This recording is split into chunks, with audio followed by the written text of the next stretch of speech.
I found out my husband cheated on me with my own sister, and my whole family turned against me. But not karma. Before continuing the story, let us know in the comments which city you're watching from. Don't forget to subscribe to the channel, hit the notification bell so you won't miss more stories, and leave your like on the video. I left work early that Tuesday because I had a migraine that wouldn't quit, the kind that makes fluorescent lights feel like ice picks. My boss actually insisted I go home, which never happens in corporate accounting.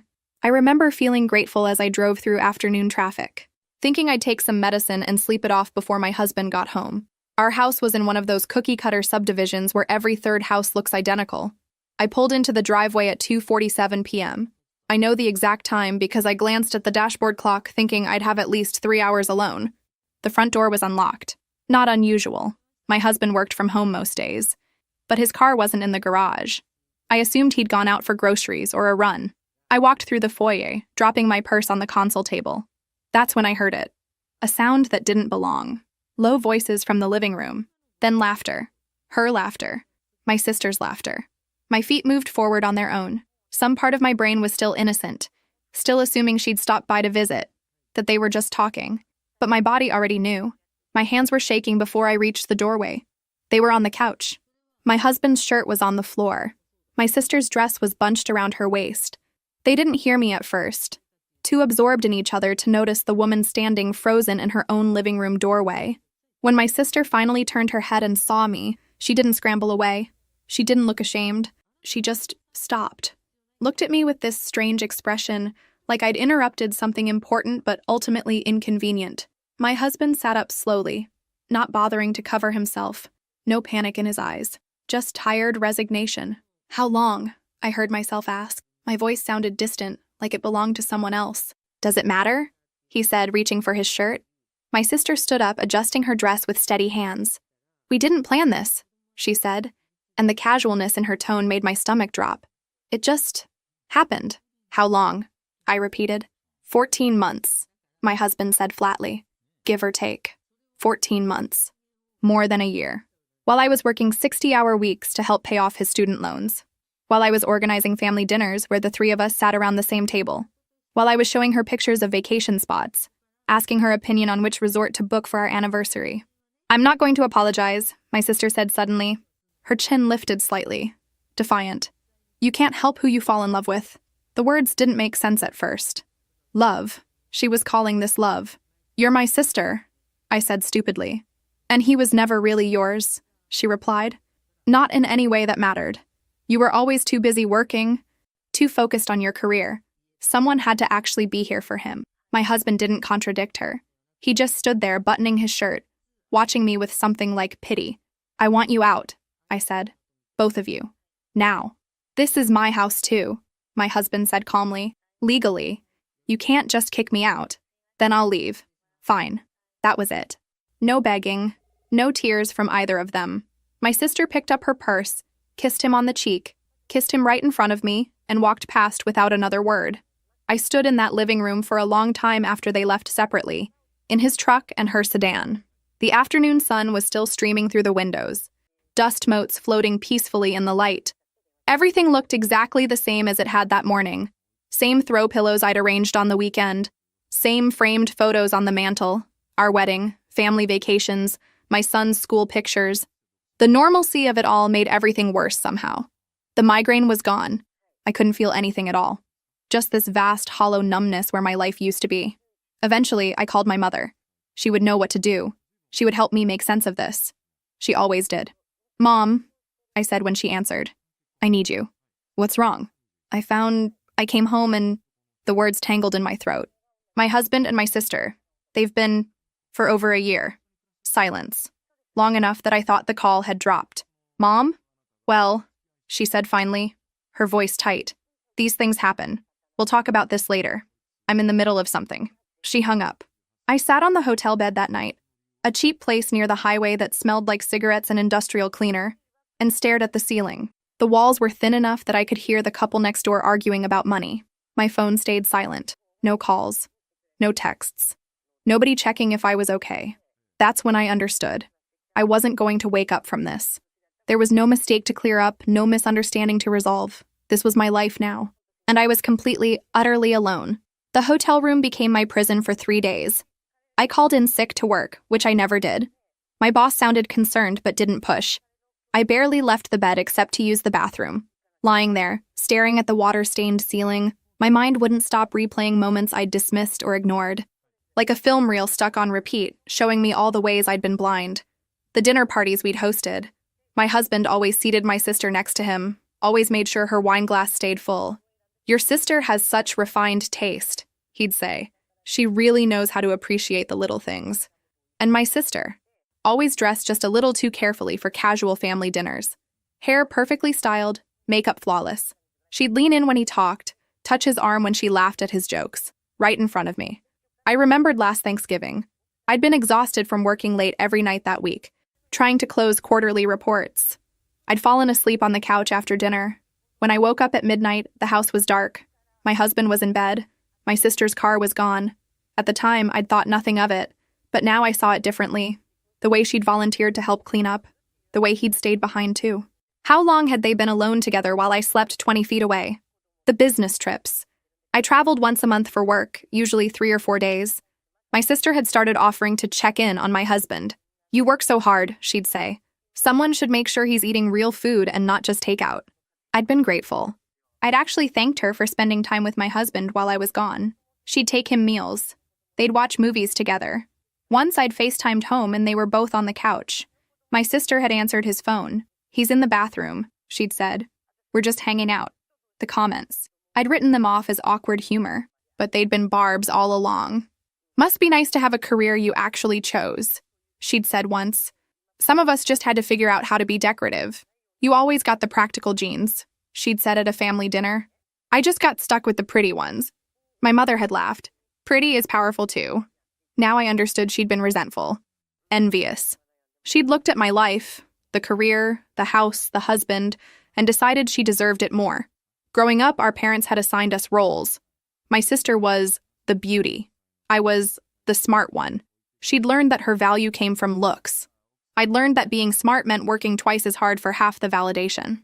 She'd always dated men who treated her like an accessory. My husband had been different.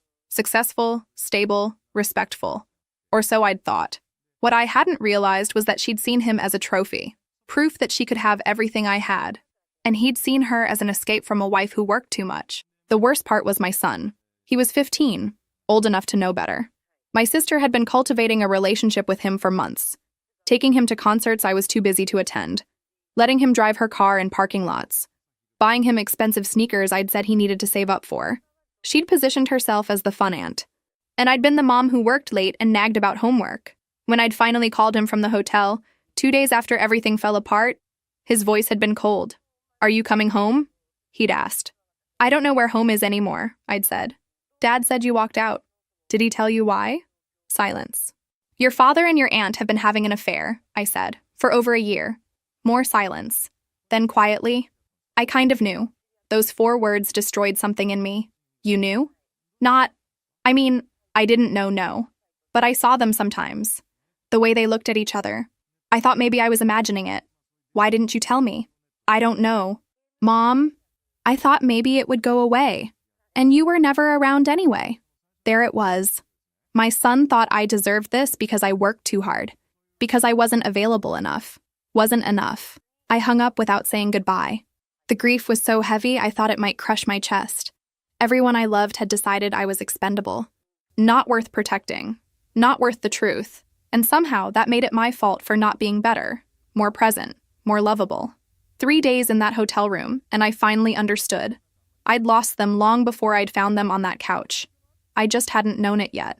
My father called on day 4, not to ask if I was okay, to summon me to a family meeting at my parents' house. "We need to discuss this situation like adults," he said, his voice carrying that particular tone he used when he'd already decided how things should go. "Saturday at 2. Don't be late." I should have refused, but some pathetic part of me still hoped they'd see reason. I drove to their house on Saturday. My sister's car was already in the driveway. So was my husband's truck. They'd carpooled. Inside, everyone was seated in the living room, my parents on the love seat, my sister and my husband side by side on the couch, her hand on his knee, my son in the armchair, not meeting my eyes. There was no seat left for me. I stood in the doorway. My father cleared his throat. We're here to figure out how to handle this with minimal damage to the family. Minimal damage? I repeated. My husband cheated on me with my sister for over a year. These things happen, my mother said quickly. People fall in love.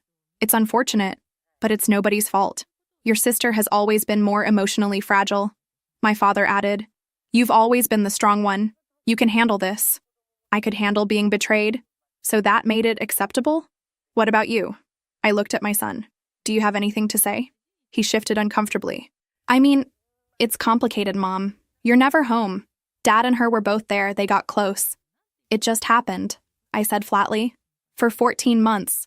My sister spoke, her voice trembling. I never meant to hurt you, but we can't help how we feel. Tears streamed down her face.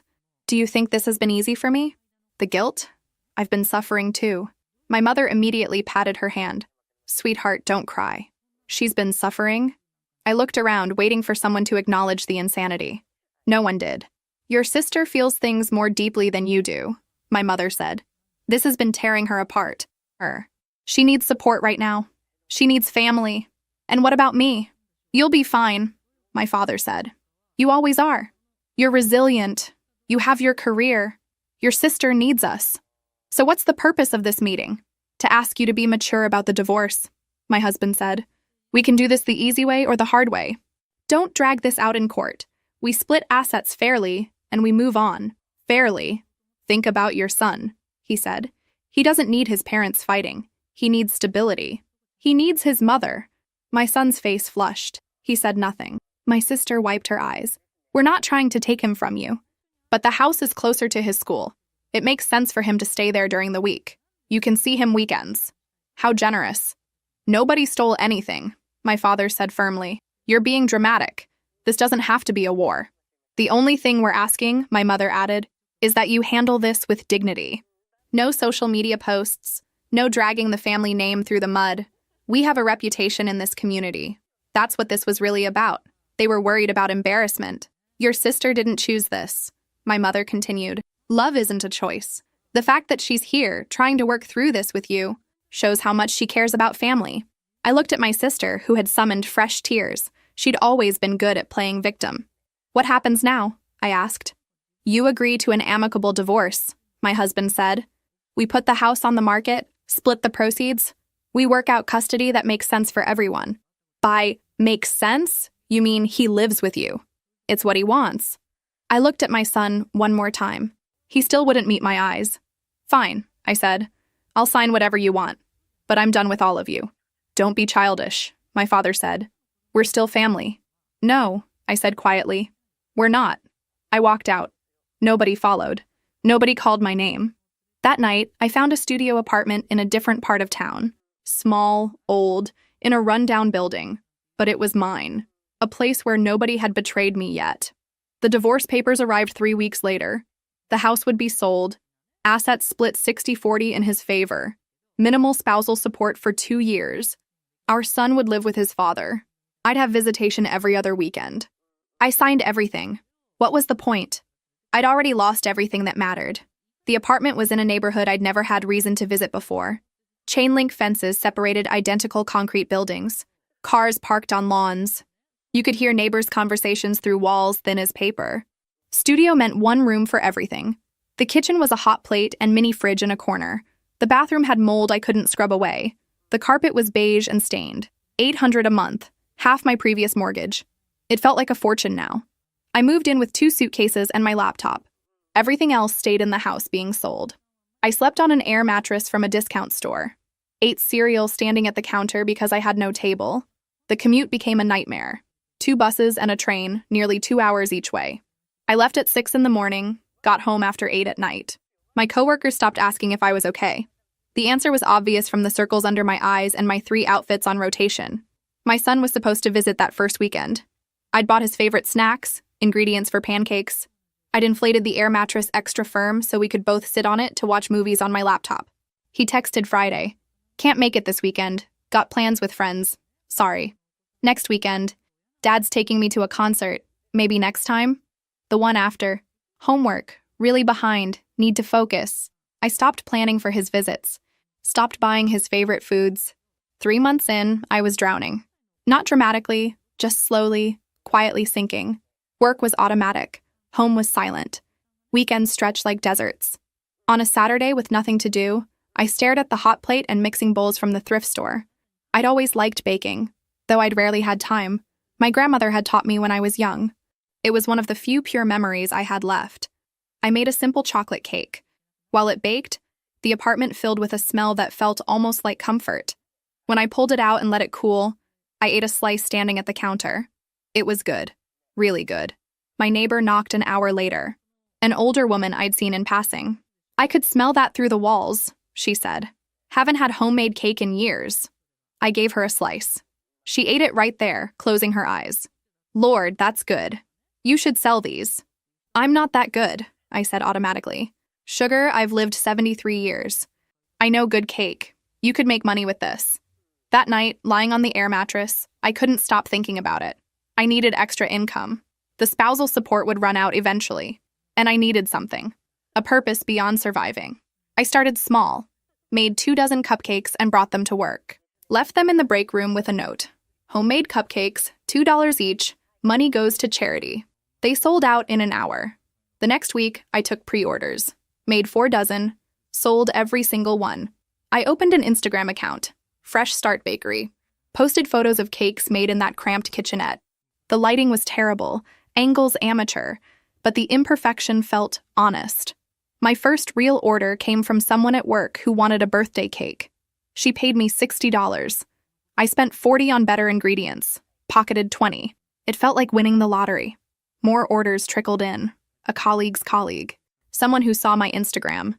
Local folks who appreciated that I delivered personally, priced fairly, that the cakes tasted homemade. 4 months after the divorce finalized, I was making an extra $400 to $500 a month. Enough to buy new work clothes, to stop eating cereal for dinner, to feel like maybe I wasn't drowning anymore. My son called sometimes, duty calls. "Hey mom, just checking in. Yeah, everything's fine. School's good. Okay, gotta go." He never asked how I was. Never asked about the apartment. I was a checkbox. Call mom once a month. Done. My sister posted photos on social media. Her and my ex at restaurants. Weekend trips. My son in several shots, smiling wider than he had with me. They looked like a family. I stopped checking her profile. Stopped torturing myself.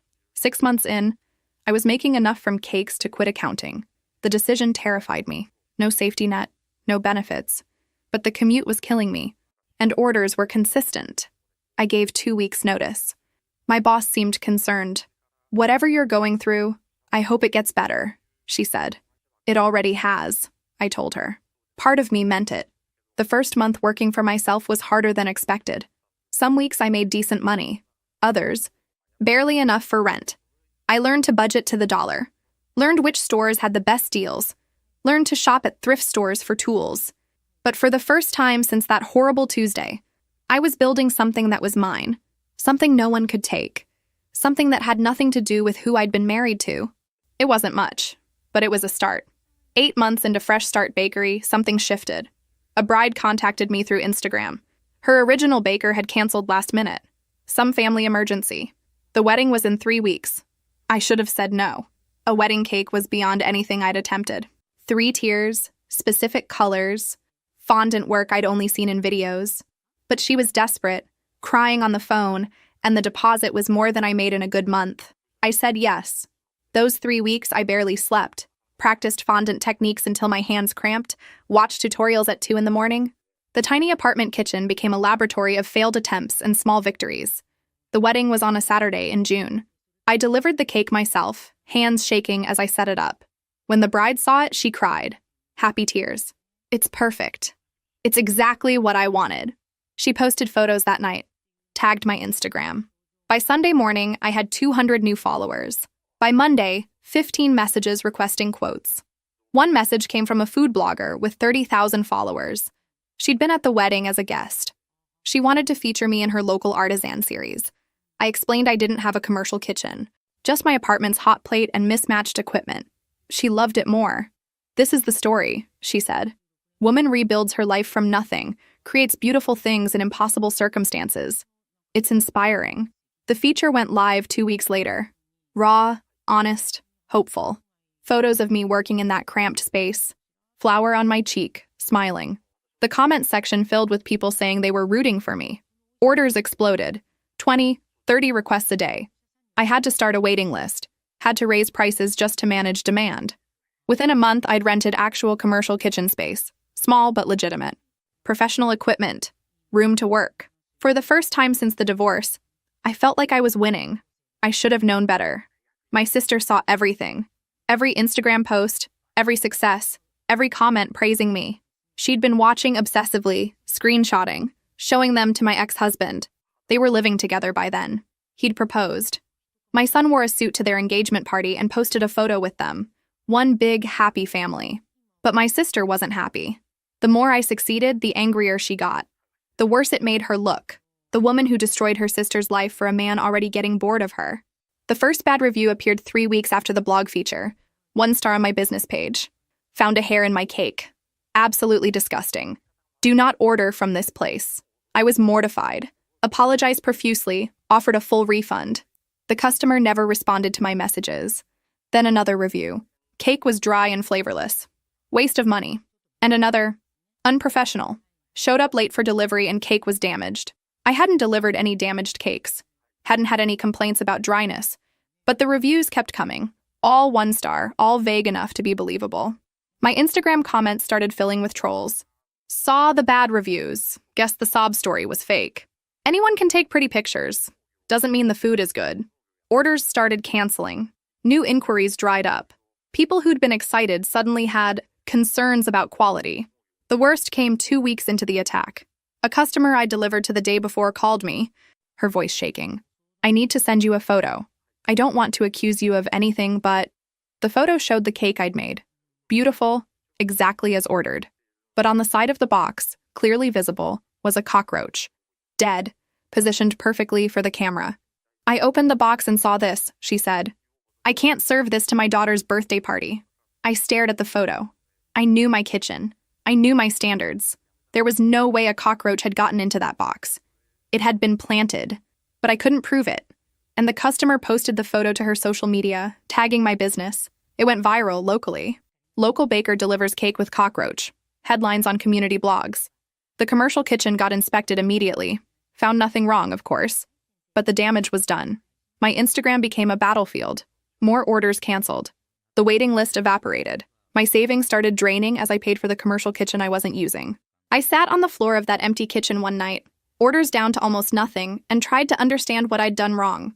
I'd been so careful, so meticulous. I didn't know yet that my sister had orchestrated everything, paid people to make fake orders and leave bad reviews, hired someone to follow my delivery route and plant that cockroach. All of it calculated to destroy me exactly when I was finally climbing out of the hole she'd thrown me into. 2 months after the sabotage started, Fresh Start Bakery was barely surviving. I'd lost 70% of my business.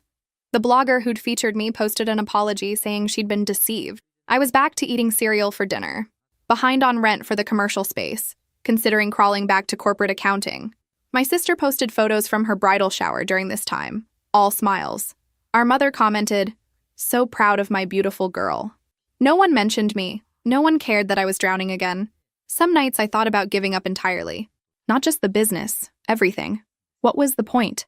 But something stubborn in me wouldn't quit. Not yet. Not while I still had any fight left. My son was home alone when he found it. His father and my sister had gone out to dinner, celebrating their engagement again. They'd been celebrating for weeks, leaving him behind each time. He was 15, almost 16. Old enough to be left alone. Old enough to feel forgotten. He told me later that he'd been looking for his charger. His phone was dead. My sister's phone was on the coffee table, unlocked. She'd been scrolling when they left and just set it down, too excited to remember to lock it. He wasn't trying to snoop, not at first. He just picked it up to move it while he searched the couch cushions.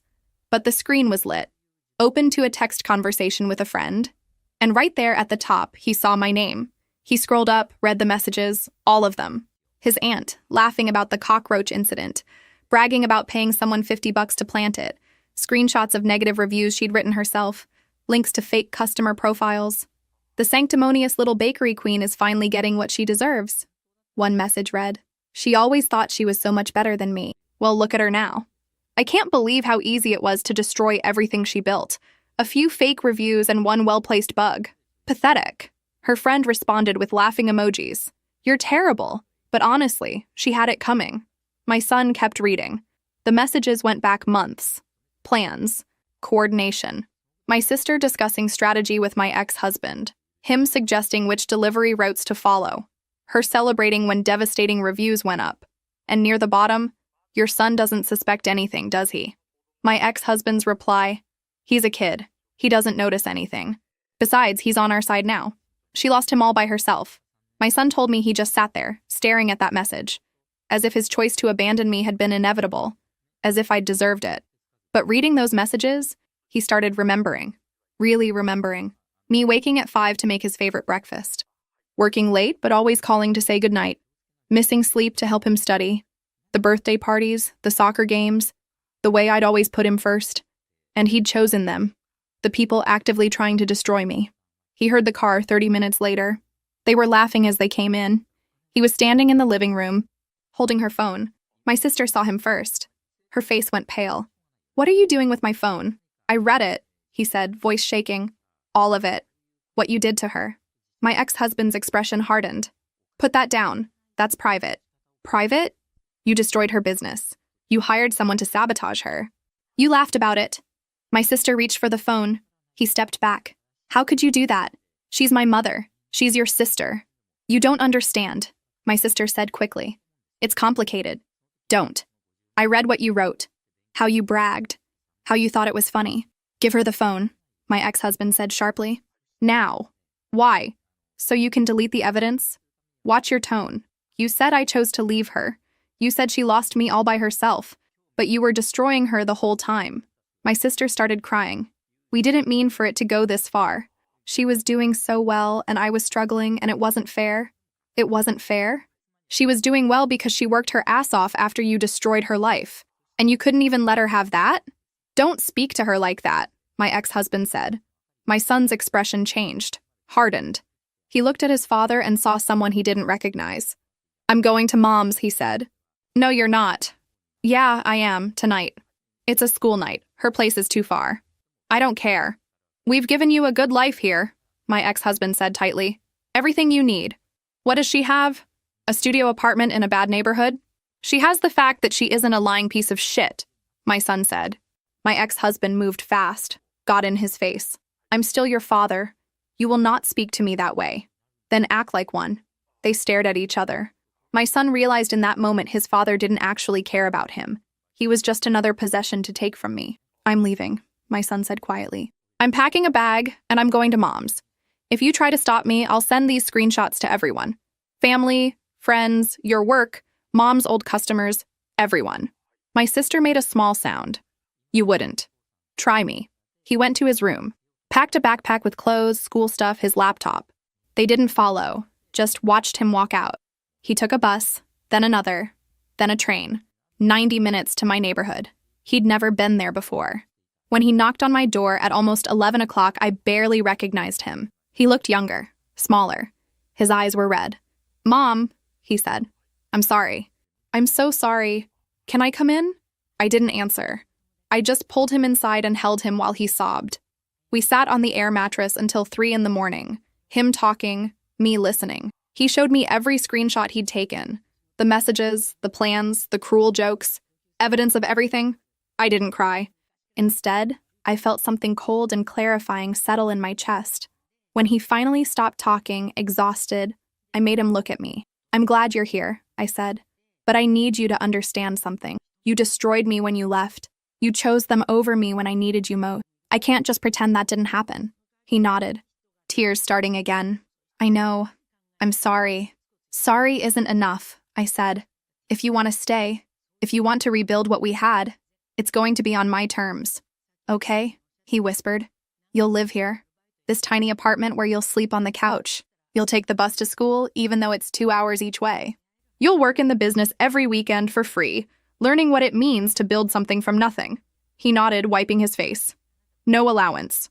No new sneakers just because you want them. You'll learn to budget, to save, to work for what you want. And most importantly, you'll learn that actions have consequences. that you can't just say sorry and expect everything to go back to normal. I understand, he said. Do you? Because this isn't going to be easy. Your father's house had everything. Here, we have barely enough. I don't care about that stuff anymore. We'll see, I said. The next morning, we sat at the counter and went through the screenshots. My son had been thorough. Dozens of messages, clear evidence of coordination, proof of payment for fake reviews. What are we going to do with these? He asked. I thought about it. The vindictive part of me wanted to blast them over social media immediately. But I'd learned something. Public revenge feels good for a moment, but it doesn't rebuild what was lost. We're going to be smart, I said. We're going to use them to tell the truth, but we're going to do it right. I drafted a video script. Simple, direct, emotional, but controlled. My son wanted to be in it, to apologize publicly. Are you sure? I asked.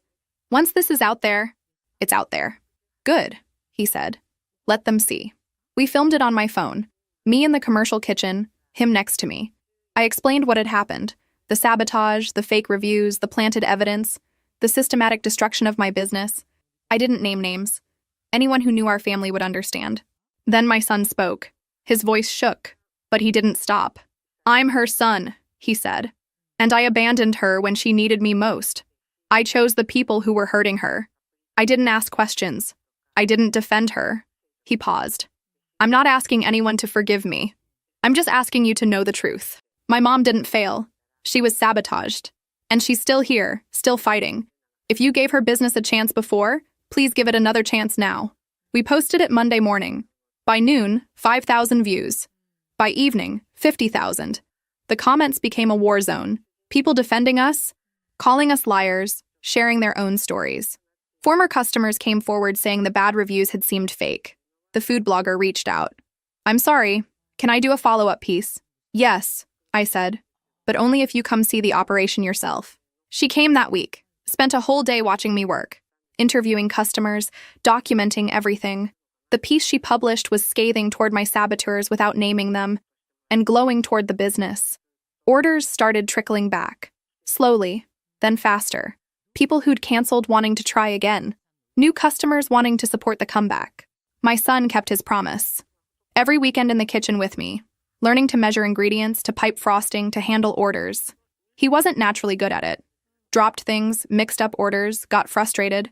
But he kept showing up. The 2-hour commute wore him down. He'd come home exhausted, still have homework, then help me prep. He lost weight. Dark circles appeared under his eyes. You can go back, I told him one night.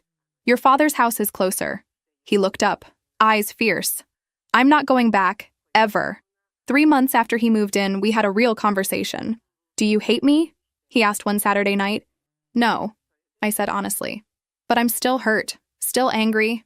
You can't erase what happened just by working hard for a few months. I know. I just need you to know I see it now. How hard you worked, how much you sacrificed, and how badly I messed up. I see it too, I said. I see you trying. That matters. Does it matter enough? Ask me in a year, I said. 6 months after the video, Fresh Start Bakery was back. Not just surviving, thriving. We'd recovered most of the lost business and gained new customers. I hired part-time help, got caught up on rent, started saving again. My son turned 16. I couldn't afford a car or a big party, but I made him a cake. His favorite. Chocolate with peanut butter frosting, and we ate it together in the apartment. Thank you, he said. For what? For letting me come back. For not giving up on me. You're my son, I said simply. I was always going to let you come back, but you had to earn staying. Have I? I looked at him. Really looked. The boy who'd abandoned me was gone. In his place was someone harder, humbler, more aware. You're getting there, I said. And for the first time in over a year, I smiled at him without reservation. I found out about my sister's pregnancy through social media. A perfectly staged photo, her hand on her barely visible bump, my ex-husband's hand over hers. The caption, "Our greatest adventure begins, baby arriving February." My son showed me without saying anything, watching my face. Are you okay? He asked. I was surprised to realize I was. No jealousy, no fresh pain, just distant pity. Yeah, I said. I'm okay. What I didn't know was that the photo had been my sister's desperate attempt to lock him down before he could slip away. It didn't work. I heard the first rumors 3 months later. A former coworker mentioned that my ex-husband had been seen at restaurants with a woman from his office. Young, pretty, laughing at his jokes. We're divorced, I reminded her. What he does isn't my business anymore. But my son started hearing things too. Friends whose parents knew my ex. Whispers that he was cheating. Again. Do you think it's true? My son asked me one night. Probably, I said. People don't change. Not really. My sister was 5 months pregnant when she confronted him. My ex-husband called my son one evening, drunk, rambling about how my sister was overreacting. She saw messages on my phone. Made a scene. I told her the truth. I'm not happy. She's too needy. Too emotional. It's exhausting. My son hung up without saying goodbye. The divorce, my ex-husband's second one, moved fast. This time, he had everything protected. Prenup. Assets in trusts. Money moved into accounts my sister couldn't touch. She got nothing. Not the house. Not his retirement. Not even enough child support to matter. His lawyers argued that she was capable of working, that he'd only been married to her for 18 months. By the time the baby was born, a boy, my sister was living in a small apartment. Not quite as bad as mine had been, but close. She'd gone back to work 2 weeks after giving birth. Retail job, minimum wage, her social media went quiet. My parents, who'd been so quick to support her, were suddenly too old and tired to help much. They'd watch the baby occasionally, but made it clear they couldn't be relied on.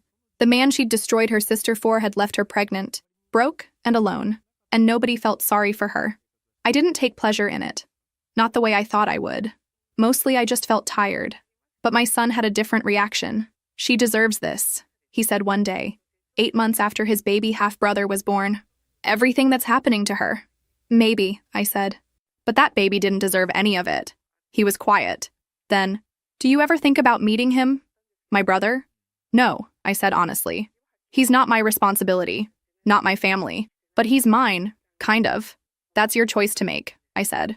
Not mine. He didn't pursue it. But I could tell he thought about it sometimes. Meanwhile, Fresh Start Bakery kept growing. We opened a second location. Small, but real. My son was officially on payroll now. We'd moved out of the studio into a 2-bedroom apartment. Nothing fancy, but we each had our own room. One evening, about a year after my sister's baby was born, my mother called. First time in months. How are you? She asked, voice careful.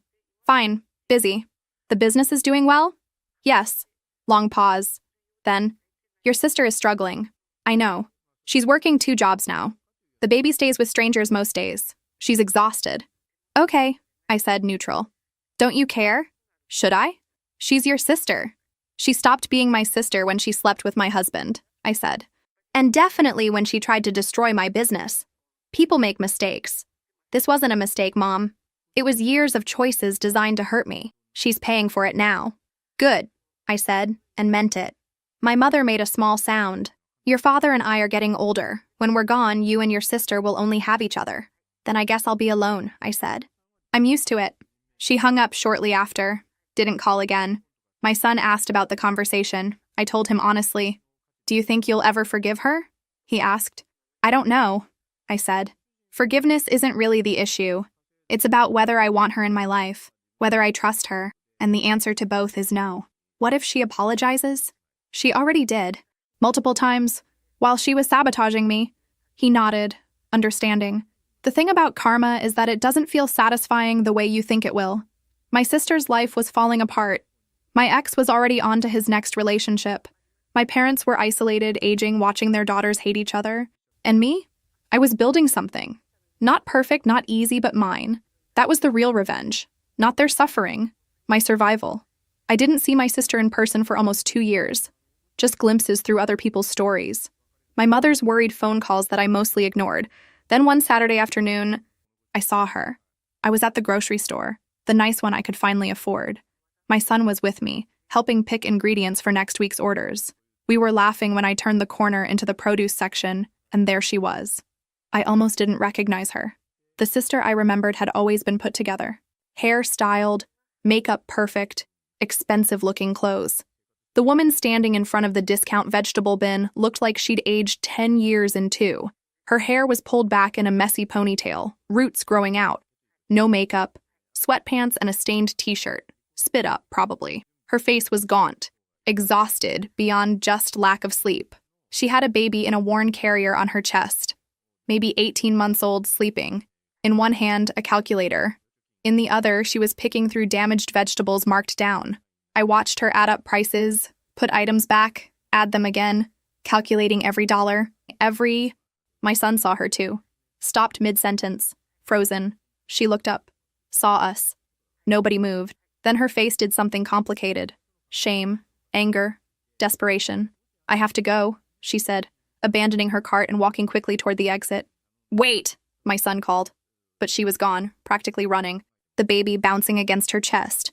We stood there, me holding organic strawberries that cost more than her entire cart probably did. Should we have said something? My son asked. I don't know, I said honestly. That night, over dinner, he said, She looked really bad, Mom. I know. The baby was in a carrier that looked like it came from a thrift store. And she was shopping damaged produce. I saw. Don't you care? I thought about it. Really thought. Part of me does. The part that remembers us as kids. But mostly, I just feel nothing. She made choices. Those choices had consequences. But the baby didn't make any choices. No, I agreed. He didn't. My son pushed food around his plate. I've been thinking about trying to meet him. My brother. Okay. Would that be okay with you? He's your family, I said. Not mine. You get to decide. He didn't pursue it that night, but I could see him thinking about it. Meanwhile, I started hearing more about my sister's situation. She was working 2 jobs. Retail during the day, cleaning offices at night. The baby went to a neighbor who watched several kids, probably unlicensed, definitely cheap. My sister was living in a 1-bedroom place even smaller than my old studio, in a worse neighborhood. She'd tried to get more child support, but my ex-husband's lawyers had destroyed her in court. Proved she'd been unemployed by choice during the marriage, that she'd spent frivolously, that the affair proved her moral character was questionable. The judge hadn't been sympathetic. My ex-husband was living well, already engaged to the woman he'd cheated with. They'd bought a house, posted vacation photos.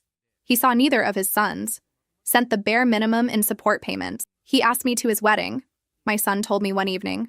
Are you going to go? No, he said immediately. I don't even want to respond. That's your choice.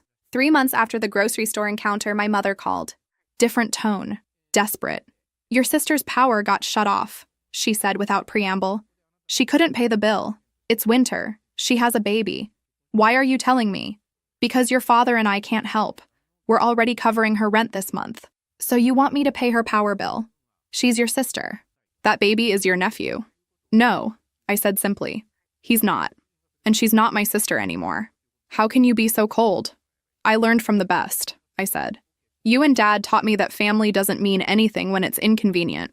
I'm just applying those lessons. We were wrong, my mother said. Voice breaking. We should have supported you. We're sorry. Okay, I said. Doesn't that matter? Not really. Sorry doesn't pay back rent. It doesn't undo the sabotage. It doesn't give me back the 2 years I spent barely surviving. So, you're just going to let her suffer? I'm going to let her experience exactly what she wanted me to experience, I said. The difference is I didn't do anything to deserve it. She did. My mother hung up crying. My son had overheard.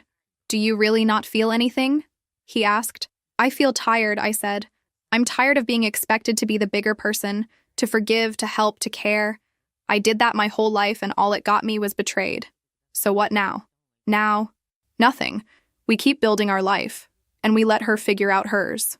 But that night, lying in bed, I couldn't stop thinking about that baby. 18 months old, living in an apartment with no heat in winter, with a mother too exhausted and broke to provide basic stability. I didn't owe my sister anything. That was true. But the echo of my son's words kept repeating, the baby didn't make any choices. Neither had I, when this all started.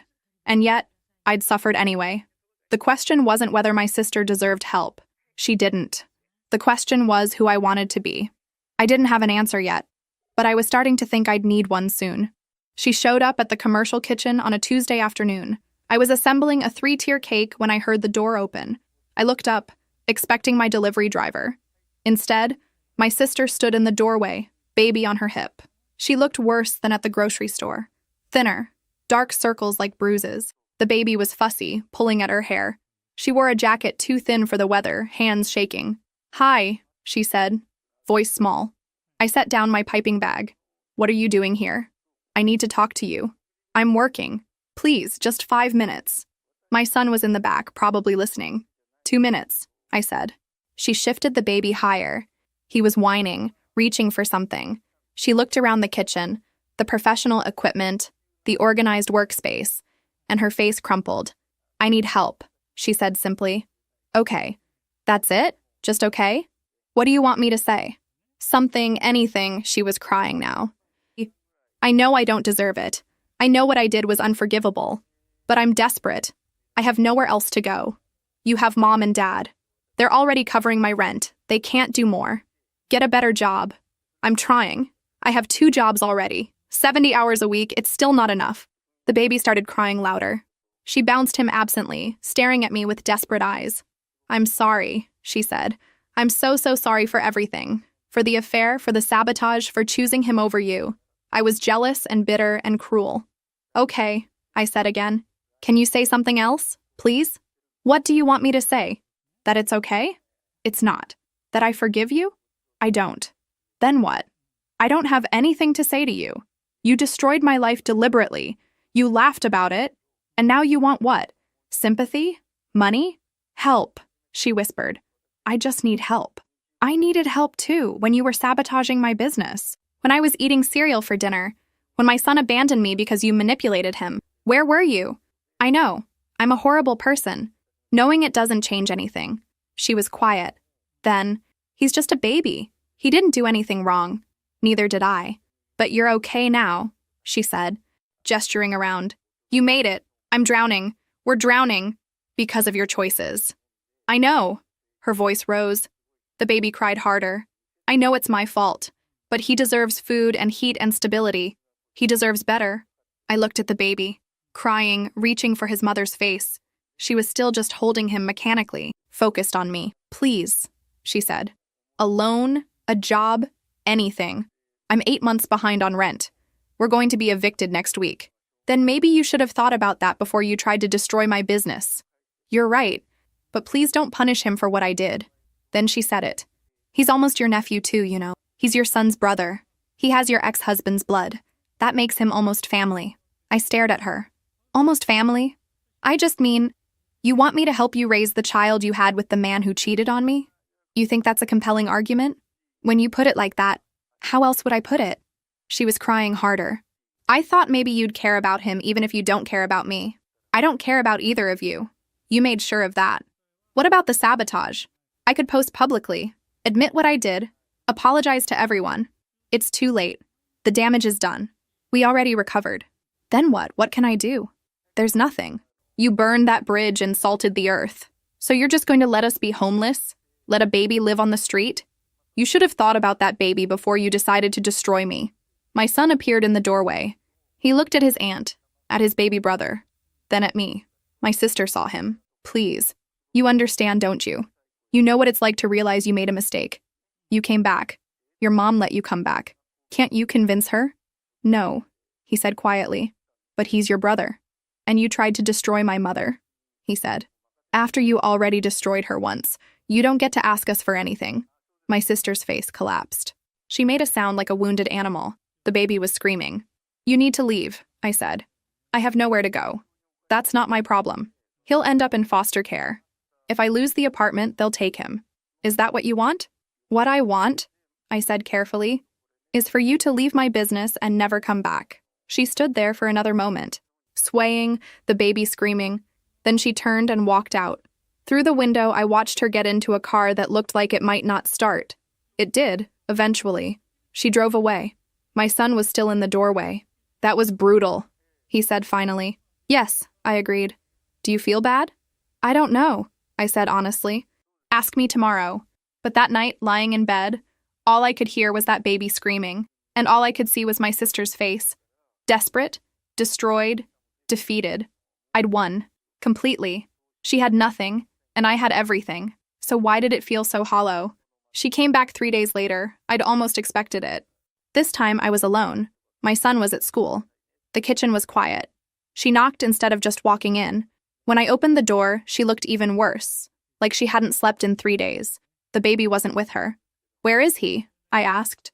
With a neighbor. I didn't want to use him to manipulate you again. Okay. She stood there. Finally, she said, I'm not here to beg this time. Then why are you here? I need you to hear me before I go. You have 5 minutes. She took a breath. You were always better than me. At everything. School, work, life. You made things look easy. I struggled with everything and you just succeeded. And I hated you for it. I know. No, you don't. You don't understand how deep it went. Every single thing you accomplished felt like a personal attack. Your job, your marriage, your house. All of it felt like you were rubbing my face in how much better you were. That's not my problem, I said. I know, but I need you to understand why I did what I did. It wasn't just about wanting what you had. It was about needing to prove I could take it, that I could win for once. You didn't win. You destroyed both of us. I know that now. But when I was doing it, it felt like power. Like finally, I was the one who mattered. I leaned against the doorframe. Is that supposed to make me feel sorry for you? No, it's supposed to make you understand that I'm not asking you to help me because I think I deserve it. I'm asking because I've learned something you apparently haven't. What's that? That revenge doesn't actually fix anything. You're right, I destroyed your life. But you watching me suffer doesn't undo any of that. It just means we're both damaged. Except I'm not suffering, I said. I rebuilt. I won. Did you? She looked at me steadily. Because from where I'm standing, you look just as bitter as I was. Just as consumed. You say you've moved on, but you're still so angry you can't even help an innocent child. Don't you dare make this about morality, I said, voice cold. You don't get to lecture me. You're right. But somebody needs to tell you that this coldness, this cruelty, it's turning you into me, the version of me I was when I hurt you. No, I said firmly. I'm nothing like you. Aren't you, though? You're using your power over me exactly the way I used mine over you. You're enjoying my suffering the way I enjoyed yours. How is that different? Because I earned this. You tried to steal it. And now you're using what you earned to punish me, to make me pay, just like I used what I had to hurt you. I wanted to argue, but something in her words hit too close. I destroyed you because I was jealous and insecure. You're destroying me because you're angry and hurt. The motivations are different, but the result is the same. Someone suffers. What do you want from me? I asked, exhausted. Nothing. I'm done asking. I just wanted you to know that I finally understand what I took from you, and I wanted you to understand what you're choosing to become. I'm choosing to protect myself. No, you're choosing revenge. And it's your right. But don't pretend it's something else. You're actively choosing to let me fall. You deserve to fall. Maybe. Probably. But he doesn't. My son. He doesn't deserve any of this. And you know that. You're choosing to let it happen anyway. He's not my responsibility. No, he's not. But you could help him anyway. You could be better than I was. You could break the cycle. Why should I? Because you're supposed to be the good one, she said simply. You're the one who works hard and makes good choices and doesn't hurt people. But if you let a baby suffer just to make me pay, then what does that make you? I felt something crack in my chest. Anger, hot and bright. You don't get to do this. You don't get to make me the villain. I'm not. You are the hero. I'm the villain. I accept that. But every hero has a choice. Be better than the villain, or become one themselves. Get out, I said. I'm going. I just needed you to hear it first. She turned to leave, then looked back. For what it's worth, I really am sorry. Not because I want something, just because it's true. I destroyed the best person in my life because I couldn't stand how good she was. She walked away, got in her car, drove off. I stood in the doorway for a long time. That night, my son asked if she'd come back. Yes, I said. What did she want? To make me feel guilty. Did it work? I thought about it. I don't know. He was quiet. Then, I think she's right. About one thing. The baby didn't do anything wrong. And we could help him without helping her. How? I don't know. But there has to be a way, right? Maybe. But I'm not ready to think about that yet. When will you be ready? I don't know that either. But I thought about it. For days. About my sister's words. About my son's question. About the screaming baby and the desperate woman and the choice I was making. She was right about one thing. I was choosing. Actively, deliberately choosing to let them fall. And I had to decide if I could live with that choice. If I could look at myself and still see someone I respected. If winning was worth becoming the person I'd always hated. I didn't have an answer yet, but I was starting to suspect what it might be. And that terrified me. I didn't help her. That needs to be clear from the start. I didn't pay her rent, didn't offer her a job, didn't rescue her from the consequences of her choices. But I did make one phone call, to a social worker I knew through a customer. I explained the situation, vaguely. A single mother, struggling, baby at risk. Did they have resources? She gave me a list. Food assistance, housing vouchers, subsidized daycare, legal aid for child support enforcement. I left a printed copy in an envelope at my parents' house. Didn't sign it. Just the resources. What she did with them wasn't my responsibility. A month later, my mother called. Did you leave those papers? What papers? The resources. For your sister. I don't know what you're talking about. She was quiet. Then, thank you. I didn't do anything. I hung up. The business kept growing.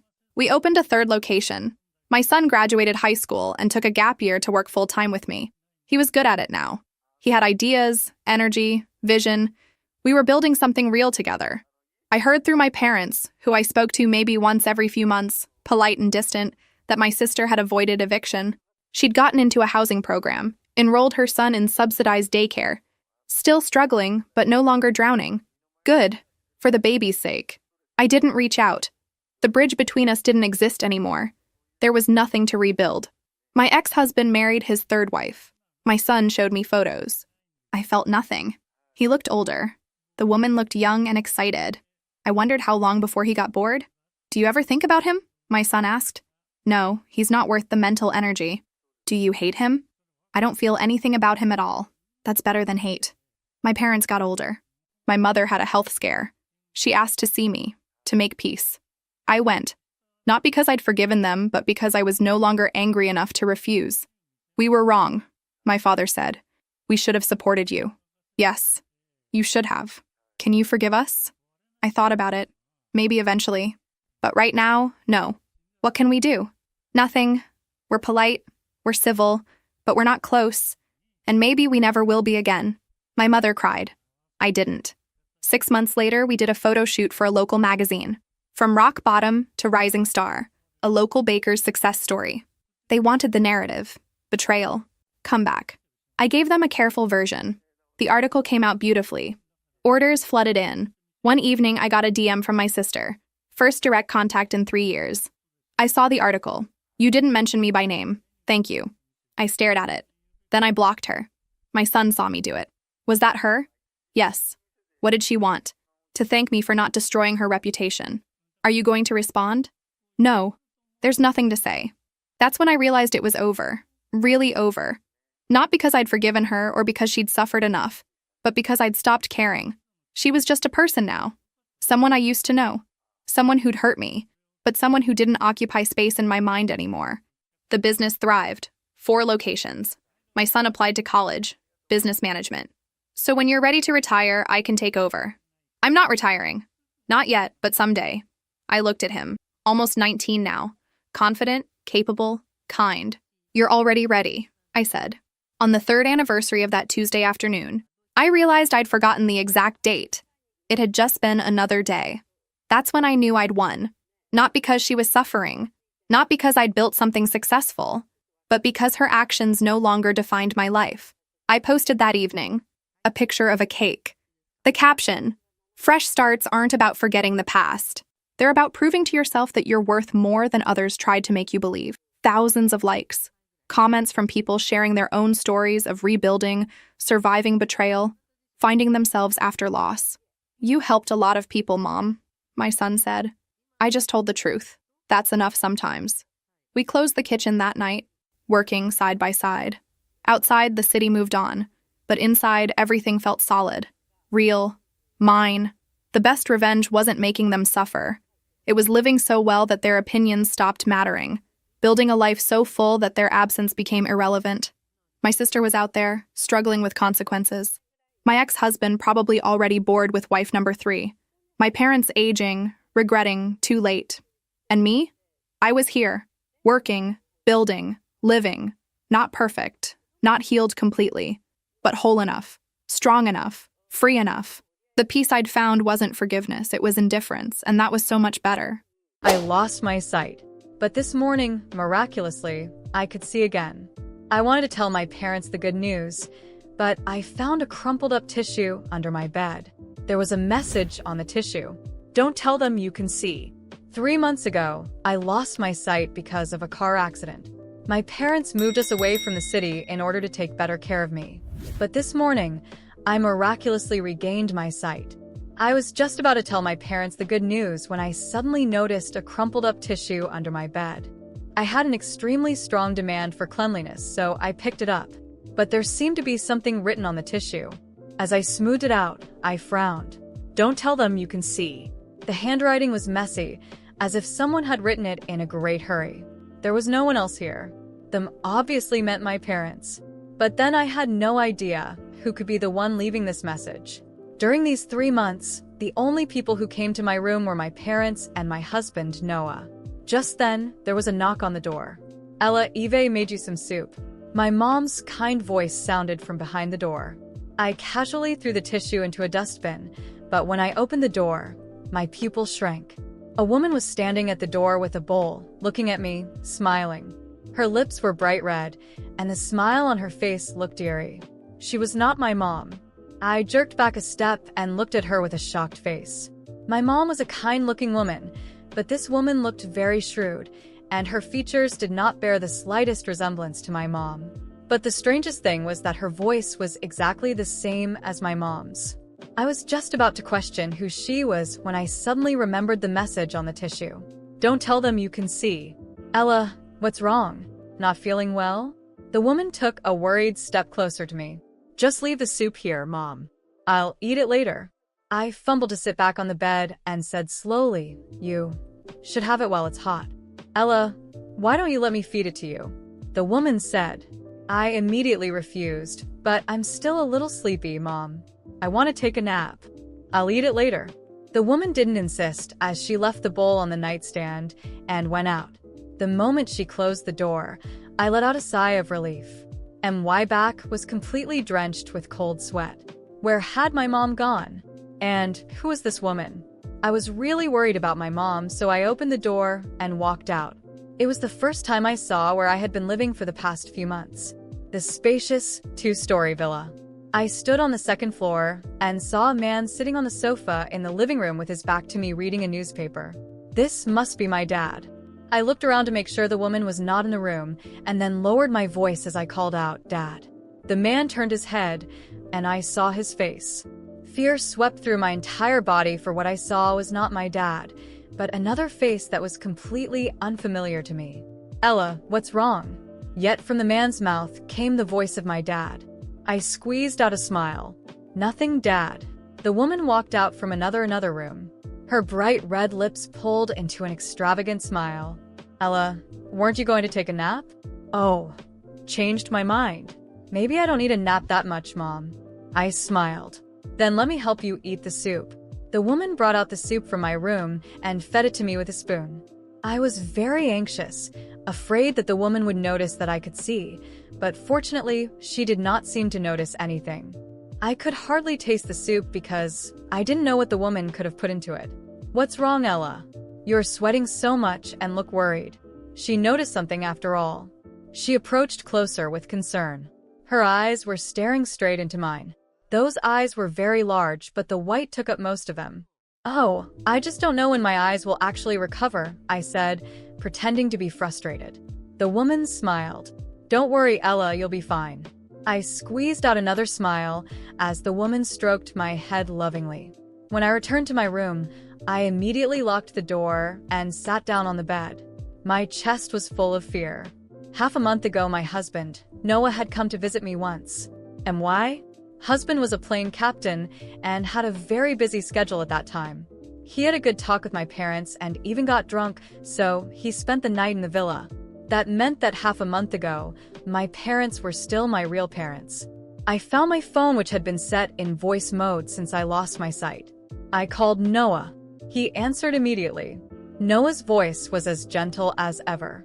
Yes, Ella, I just got off the plane. I can come and see you now. Noah, this might sound crazy to you, but believe me, all I'm going to tell you now is true. I said in an urgent tone.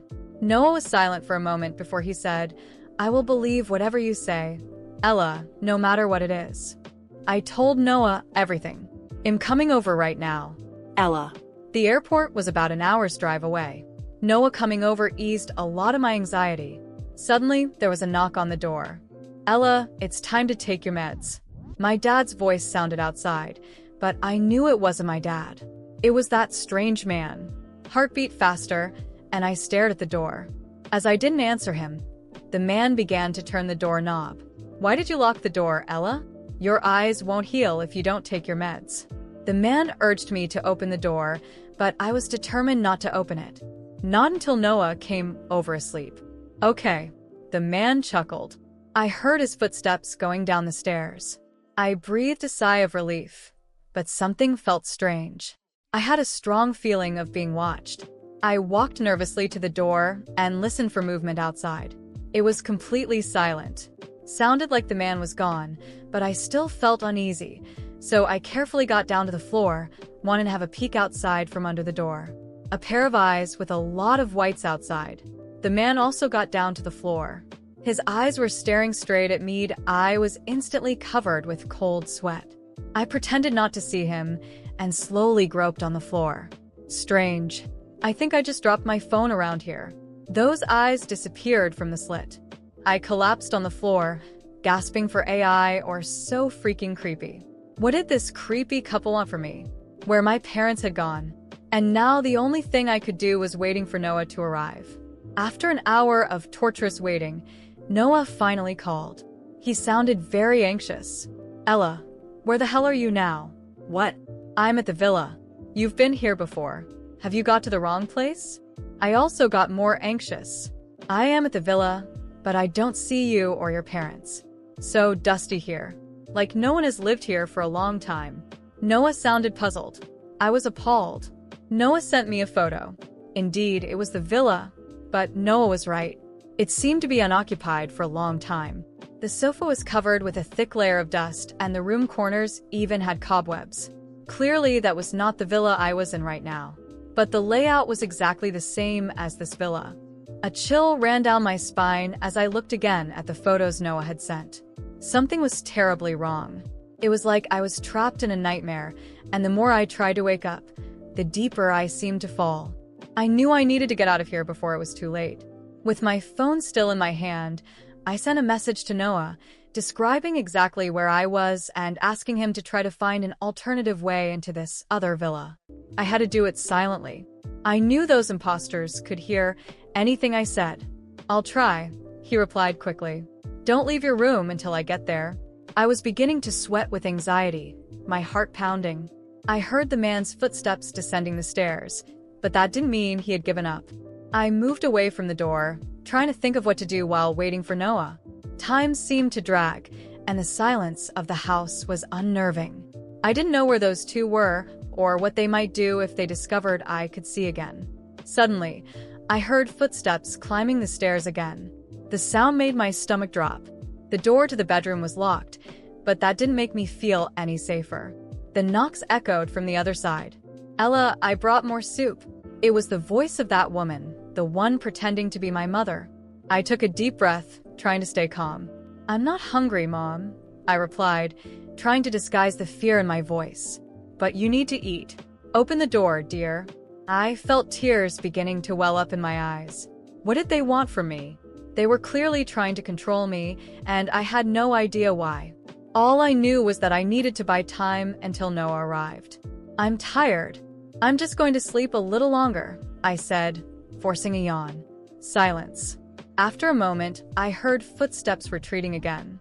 I let out a breath. I hadn't even realized I was holding and sat down on the bed, my head pounding. That was when I noticed something strange. The glass of water on the nightstand. I was sure it hadn't been there before. My mind started connecting the dots, and the fear inside me grew. They were trying to drug me. A shiver ran through my body, and all I wanted to do was run, but I knew I had to be smart. I waited a few minutes, trying to calm myself.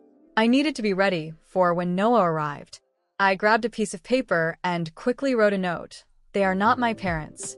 Do not trust them." I hid the paper under the pillow. hoping Noah would find it if something went wrong. Then I heard a noise coming from downstairs, a door slamming, and then quick footsteps. Someone was coming. I stood up from the bed, my heart racing. When the doorknob started to move, I backed away instinctively. It was locked, but I knew it wouldn't last long if they wanted to get in. "Ella, dear, open the door, please." The woman's voice came, now without any sweetness, as a cold command. "We don't want to hurt you." My body froze. The doorknob kept turning, and I knew they might try to break the door down. Desperation washed over me, and then I remembered the window. It was my only way out. I went to it quickly and looked down. It was high, but maybe I could make it down using the balcony railing. Without thinking twice, I opened the window carefully and began climbing down, gripping the railing and trying not to look down. The cold night wind gave me chills, but I couldn't stop. As soon as I reached the ground, I started running, not looking back. My legs were trembling, but I needed to find Noah. I ran through the villa's yard until I reached the gate. It was locked, of course, but there was an opening in the fence, a small hope. I squeezed through it, scratching my arms, but I managed to get through. As soon as I got to the road, I saw headlights approaching. It was Noah. I ran towards the car, waving frantically. He stopped abruptly and got out, running towards me. "Ella." He hugged me tightly, and I allowed myself to cry, relieved to finally be with someone I could trust. "They aren't my parents, Noah," I screamed, sobbing. "They're imposters trying to keep me trapped there. Let's get out of here now." He pulled me to the car, and I quickly got in. Noah went around and got in the driver's seat, immediately speeding away. I looked back through the window. The villa was there, but something seemed different. The lights were off, and for a moment, it looked even more abandoned, like the photo Noah had shown me. I felt dizzy, like I was losing my grasp on reality. "You're safe now, Ella. I promise." Noah's voice was firm, but I noticed something in his tone that unsettled me. "Where are we going?" I asked, trying to keep my fear under control. "To a safe place where no one can hurt you." Suddenly, something felt wrong. I looked at Noah's face, trying to find the comfort he always gave me, but his eyes were fixed on the road, and there was something in them that made me uneasy. I remembered the note I left under the pillow. What if Noah wasn't who I thought he was either? "Noah," I began, hesitant. "You believe me, don't you? About everything I said?" He looked at me for a second, with a strange smile on his lips. "Of course, Ella. I always believe you."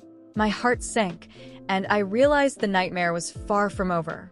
Noah kept driving, and although I was relieved to be far away from that strange house, something still felt wrong inside me. I looked at him, trying to find comfort, but there was something strange in his eyes, something I couldn't quite understand. My memories were hazy, and a feeling of unreality was washing over me. Suddenly, I began to feel incredibly weak, as if all the strength was leaving my body. The view in front of me began to distort, and Noah's voice became distant, as if he was speaking from the end of a long tunnel. I wanted to scream, wanted to ask what was happening, but I couldn't form the words. Everything around me started to fade into a blur, and I was engulfed in a deep, comforting darkness. Suddenly, a bright light appeared, and I found myself in a completely different place. There was no car, no road, no Noah. I was in a vast field, covered in a soft mist. In the distance, I saw familiar figures, and my heart pounded with emotion and fear. It was my mother, or what looked like my mother, and beside her, my father. They were smiling at me, but the smiles weren't warm. They were cold, expressionless. "Ella, dear," my mother called, extending her hand to me. "It's time for you to come with us." I took a step back, something inside me telling me that this wasn't right.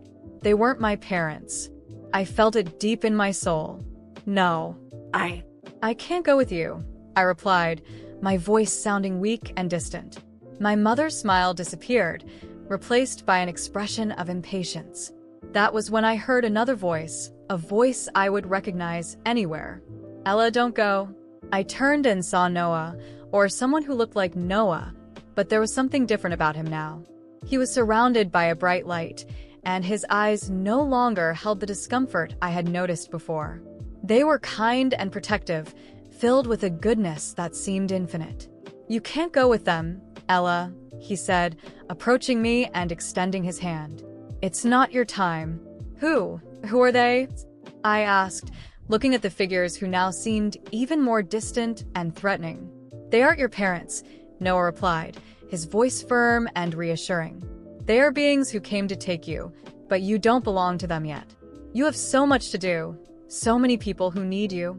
I looked at him, trying to understand. Suddenly, everything started to make sense. The strange house, the imposters, the constant feeling of danger. I was caught between life and death, and these beings wanted to take me away. Noah was my protector, my guardian. He was there to ensure I wouldn't give up. But how? I began to ask, but Noah just smiled and wrapped me in a gentle embrace. "Trust me, Ella. It's time for you to wake up." And with those words, the light around us intensified until everything vanished in a blinding flash. When I opened my eyes again, I felt a heaviness in my lungs, as if I was breathing for the first time in years. I blinked a few times, adjusting my vision to the light in the room, and realized I was lying in a hospital bed. Around me, machines beeped softly, and I heard low voices and whispers. I turned my head slowly and saw familiar faces. My father, my mother, and Noah. They were there, but now they seemed so different from how I had seen them in that strange place. My mother had tears in her eyes, and my father held her hand tightly, as if he couldn't believe what he was seeing. "Ella," my mother whispered, and then her tears flowed freely. "She woke up. It's a miracle," I heard my father say, his voice choked with emotion. Noah was beside them, but not as I had seen him before. Now he was my husband, the man I loved and trusted. His eyes were filled with tears, and when our eyes met, he smiled, a smile so full of love that it nearly broke my heart. That was when I understood. All that time, I had been in a coma. The car accident had left me in a state between life and death, and what I experienced was a near-death experience. The beings who looked like my parents were forces that wanted to take me, but Noah, or a representation of something greater, saved me. He was my guardian angel, the one who had fought for me to have another chance at life. Through her tears, my mother explained that the doctors had already lost hope. They had authorized the disconnection of the machines that were keeping me alive, but somehow, at that exact moment, I came back. They said it was a miracle, and I knew, deep down in my heart, that it truly was. After that, nothing was the same. I began to believe that there was something greater, something divine watching over me. I started seeking answers in faith, in spirituality, because I knew that experience had been more than just a dream. It was a sign, a gift, the chance to start over. Today, I am grateful every day for being alive. Waking up from the coma and seeing my family by my side, especially Noah, felt like being reborn. And I will never forget the light, the gentle whispers of Noah telling me that it wasn't my time yet. After waking up from that coma, my life changed completely. I became a different person, someone who had a new appreciation for life and what it means to be alive. That experience wasn't just a strange dream or a delirium caused by the coma. It was something much deeper, something spiritual that connected me to something beyond human understanding. It didn't take me long to realize that I needed to share what I had experienced. Today, I dedicate a large part of my time to giving talks in churches and community centers. I share my story with those who need a reason to believe, to find hope. I stand at the pulpit and see attentive faces, some skeptical, others already with tears in their eyes before I even begin to speak. And I always start the same way. I went to a place where light and darkness coexisted. I stood between life and death, and somehow, someone was there to bring me back. I talk about the beings I encountered who looked like my parents but were not. I talk about the fear I felt, the confusion, and about the one who saved me, Noah, or at least a part of him, a representation of a guardian angel. Whenever I reach that part, I feel a tightness in my chest. I can't explain exactly who or what Noah was in that moment, but what I know is that without him, I wouldn't be here today. My family still gets emotional every time I tell this story. I remember the first time I shared everything with them after waking up. My mother cried so much she could barely speak, while my father stood beside her, his eyes filled with tears. They told me that, to them, it was practically impossible to believe I had survived that accident. When I was taken to the hospital, the doctors had no hope. The injuries were too severe, and, to make matters worse, right after the surgery, I fell into a deep coma. It was at that moment that I lost my vision, not physically, but because I was trapped in a limbo state, a battle for my soul. The loss of sight, the dark and confusing environment I experienced in that dream, was a representation of the vulnerable state I was in, caught between the world of the living and the dead. When I talk about the beings trying to take me away, my mother always cries. She tells me that during the time I was in a coma, there were moments when it seemed like I was slipping away, as if my body was giving up.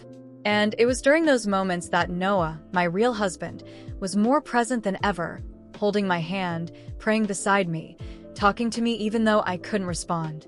Today, he is still my protector, and now I see him not just as the man I love, but as someone who, in some way, channeled that divine force that brought me back. It doesn't matter what you call it, guardian angel, miracle, faith. I know I was saved by something greater than all of us. And I am grateful every single day. When I wake up in the morning, I take a deep breath and feel the joy of being alive. I see the colors of the sunrise, hear the birds singing, and feel a gratitude that I had never experienced before. Life is precious, and now I see every small moment as a gift. At my last talk, a young woman approached me afterward. She had tears in her eyes and told me she had lost hope in life, that she felt there was no reason to go on. After hearing my story, she found a new meaning. She said that if I could come back from something so devastating, then maybe she could find the strength to move forward too. When I hugged her, I felt that I was doing the right thing. My experience was not in vain. I was here to help others see the light, even when everything seemed shrouded in shadows. And whoever that guardian angel was, whether it was Noah, his essence, or something that took his form to save me, I am eternally grateful. I know it wasn't my time, and now I live each day as an opportunity to honor the gift I received. My family fully supports me on this journey. They are part of my new life, a life full of purpose. And every time I remember their scared faces at the hospital when they thought they would lose me, and the indescribable joy I felt waking up and seeing them all by my side, I know I am here for a reason. Today, we are closer than ever, and every hug, every smile, carries a greater weight, a certainty that miracles are real and that faith can move mountains. Yes, the doctors said it was a miracle, and I believe it.